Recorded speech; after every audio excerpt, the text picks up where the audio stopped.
Welcome back to Daily Blast Live. A 21-year-old woman in Utah cancels her wedding 1 week out because she caught her fiancé watching porn. Claire Dalton wrote on Facebook, "I'm that girl that planned an entire wedding only to find out a week prior it was all a lie." Some are calling Claire's post an overreaction, but others applaud Claire for staying strong in her Mormon faith.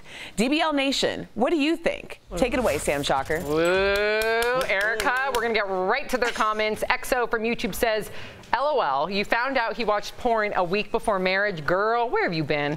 Oh, EXO, you're exactly right. I mean, this is kind of why you don't get married at 21. You're still, if you're shocked that your husband's watching porn, that's just the tip of the iceberg. Make sure an iceberg at the end of that.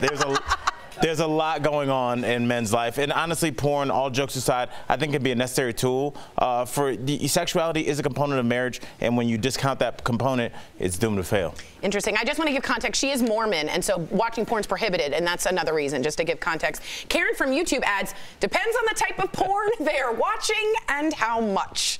Yeah, I think that's important. What type?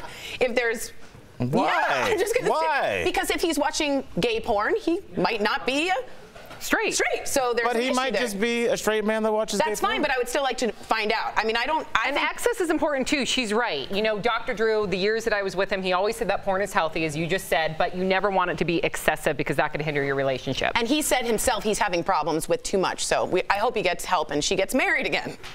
And Natalie from YouTube shared, you shouldn't be getting married if you can't talk through something like this and come to a resolution. She could have found out 5 years in and 2 kids later. That's absolutely true, Natalie. I believe that. And I think you have to talk through things. And porn, by the way, I believe is an addiction. I probably disagree with the panel on this, but I think it needs to be completely out of a marriage. I think it can lead. No, I'm serious, because I think porn? it can. Yes, because I think it can lead you down a path of constantly fantasizing for other people that are not your partner. And in my tradition and the way that I believe, I think it should absolutely be banned out of a relationship. I think to each its own. To each its own. But there's plenty of. That's you personally, because there's plenty of doctors that I've worked with over the years that I've listened on the phone when I worked on Loveline of people struggling in their relationships, and porn was a very healthy way to help their relationship and I mean, be stimulant. I think we've all seen that, you know, repressing our sexuality works every time.